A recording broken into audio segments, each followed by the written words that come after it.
आज के इस वीडियो में हम गीता के 9वें अध्याय पर चर्चा करने वाले हैं। इसमें हम जानेंगे कि इस अध्याय में क्या बताया गया है और इस अध्याय से हम क्या सीख सकते हैं। तो चलिए वीडियो को शुरुआत करते हैं। भगवद गीता के 9वें अध्याय का नाम राजा विद्या राजा गुह्य योग है, जिसका अर्थ है सर्वोच्च ज्ञान और सर्वोच्च रहस्य का योग। इस अध्याय में भगवान श्री कृष्ण ने अर्जुन को अद्वितीय और गोपनीय ज्ञान प्रदान किया है, जो भक्ति की सर्वोच्च शक्ति और भगवान की अनंत कृपा के विषय में है। यह अध्याय ज्ञान और भक्ति के माध्यम से भगवान की महिमा को समझने और उनके प्रति समर्पण की महत्ता को उजागर करता है। भगवान ने इस अध्याय में बताया कि किस प्रकार भक्ति के मार्ग पर चलते हुए व्यक्ति भगवान की कृपा प्राप्त कर सकता है और सभी बंधनों से मुक्त हो सकता है। उन्होंने यह भी स्पष्ट किया कि भगवान सभी के भीतर विद्यमान हैं और जो भक्त उनके प्रति समर्पित होते हैं वे ही भगवान की वास्तविक कृपा प्राप्त कर सकते हैं। इस अध्याय में भगवान श्री कृष्ण ने अर्जुन को बताया कि वे इस संसार के मूल हैं, वे ही इसे संचालित करते हैं और वे ही इसे नष्ट करते हैं। भगवान ने कहा कि वे न तो किसी से जन्म लेते हैं और न ही मरते हैं, वे सदा विद्यमान हैं और उनके स्वरूप को समझना बहुत कठिन है। भगवान ने कहा कि वे सब कुछ हैं और सभी कुछ उन्हीं में स्थित है। जो लोग उन्हें सच्चे मन से पूजते हैं वे उनकी कृपा प्राप्त करते हैं और उन्हें मोक्ष की प्राप्ति होती है। भगवान ने यह भी बताया कि जो लोग उनकी शरण में आते हैं और उन्हें अपनी भक्ति अर्पित करते हैं वे सभी प्रकार के पापों से मुक्त हो जाते हैं। भगवान ने कहा कि यह ज्ञान सबसे गुप्त है, लेकिन इसे जानने से व्यक्ति सभी कष्टों से मुक्त हो सकता है। उन्होंने यह भी कहा कि जो लोग इस ज्ञान का अभ्यास करते हैं वे भगवान की कृपा प्राप्त करते हैं और संसार के सभी बंधनों से मुक्त हो जाते हैं। भगवान श्री कृष्ण ने इस अध्याय में राजा विद्या और राजा गुह्य की महत्ता पर जोर दिया है। राजा विद्या का अर्थ है सर्वोच्च ज्ञान और राजा गुह्य का अर्थ है सर्वोच्च रहस्य। भगवान ने कहा कि यह ज्ञान और रहस्य इतना गुप्त है कि इसे केवल वही लोग समझ सकते हैं जो भगवान के प्रति समर्पित हैं और जिनके हृदय में भगवान का निवास है। भगवान ने कहा कि यह ज्ञान और रहस्य किसी भी अन्य ज्ञान से श्रेष्ठ है, क्योंकि यह व्यक्ति को भगवान के साथ एकाकार कर सकता है और उसे मोक्ष की प्राप्ति कर सकता है। इस प्रकार यह अध्याय हमें सिखाता है कि हमें भगवान के प्रति समर्पित रहना चाहिए और उनके ज्ञान और रहस्य को समझने का प्रयास करना चाहिए। भगवान श्री कृष्ण ने इस अध्याय में अपनी महिमा और कृपा के विषय में भी बताया है। उन्होंने कहा कि वे ही इस संसार के रचयिता, पालक और संहारक हैं। भगवान ने कहा कि वे ही समस्त जीवों के हृदय में विद्यमान हैं और सभी को उनके कर्मों के अनुसार फल देते हैं। भगवान ने कहा कि वे किसी के भी शत्रु नहीं हैं और न ही किसी से पक्षपात करते हैं।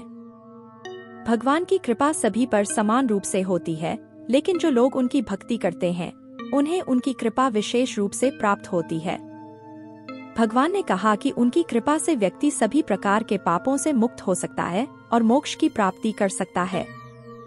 इस प्रकार यह अध्याय हमें सिखाता है कि भगवान की महिमा को समझना और उनकी कृपा प्राप्त करने के लिए भक्ति करना अत्यंत महत्वपूर्ण है। भगवान की कृपा से ही व्यक्ति इस संसार के सभी बंधनों से मुक्त हो सकता है और उसे मोक्ष की प्राप्ति हो सकती है। भगवान श्री कृष्ण ने इस अध्याय में भक्ति के महत्व पर भी जोर दिया है।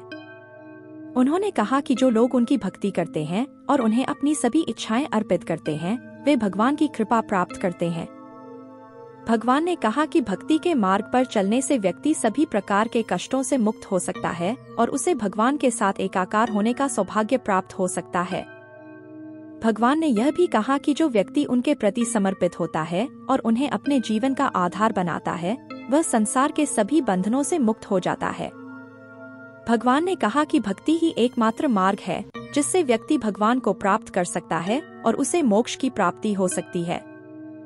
इस प्रकार यह अध्याय हमें सिखाता है कि हमें अपने जीवन में भक्ति का महत्व समझना चाहिए और भगवान के प्रति समर्पित रहना चाहिए। भक्ति के माध्यम से ही हम भगवान की कृपा प्राप्त कर सकते हैं और मोक्ष की प्राप्ति कर सकते हैं। भगवान श्री कृष्ण ने इस अध्याय में संसार के बंधनों से मुक्ति के विषय में भी बताया है। उन्होंने कहा कि यह संसार मायामय है और इसे पार करना बहुत कठिन है, लेकिन जो लोग भगवान की शरण में आते हैं और उनकी भक्ति करते हैं वे इस मायामय संसार को पार कर सकते हैं। भगवान ने कहा कि जो व्यक्ति संसार के भौतिक सुखों में फंसा रहता है वह भगवान को नहीं समझ सकता और उसे संसार के बंधनों से मुक्ति नहीं मिल सकती।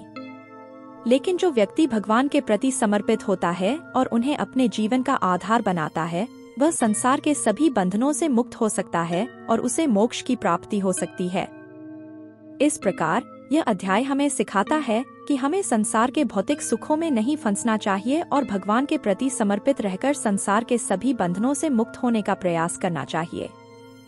भगवान श्री कृष्ण ने इस अध्याय में अपनी सर्वव्यापकता के विषय में भी बताया है। उन्होंने कहा कि वे सभी जीवों के हृदय में विद्यमान हैं और सभी को उनके कर्मों के अनुसार फल देते हैं। भगवान ने कहा कि वे किसी के भी शत्रु नहीं हैं और न ही किसी से पक्षपात करते हैं। भगवान ने कहा कि वे ही इस संसार के रचयिता, पालक और संहारक हैं। वे ही समस्त जीवों के जीवन का आधार हैं और उनकी कृपा से ही सब कुछ संभव होता है। भगवान ने कहा कि वे ही यह संपूर्ण ब्रह्मांड हैं और सभी कुछ उन्हीं में स्थित है। इस प्रकार यह अध्याय हमें सिखाता है कि भगवान सर्वव्यापी हैं और हमें उनकी सर्वव्यापकता को समझने का प्रयास करना चाहिए। भगवान के प्रति समर्पित होकर ही हम उनकी कृपा प्राप्त कर सकते हैं और मोक्ष की प्राप्ति कर सकते हैं।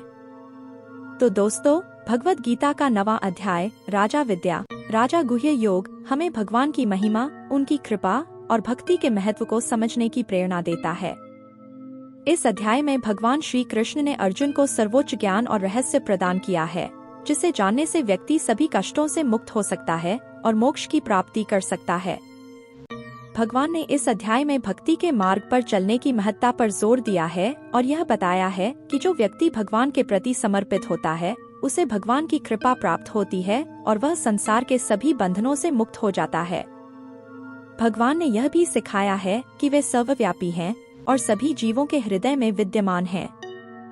उनकी कृपा से ही सब कुछ संभव होता है और हमें उनकी सर्वव्यापकता को समझने का प्रयास करना चाहिए।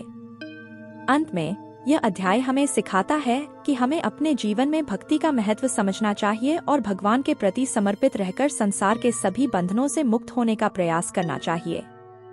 केवल भगवान की कृपा से ही हम मोक्ष की प्राप्ति कर सकते हैं और इस मायामय संसार से पार हो सकते हैं। धन्यवाद।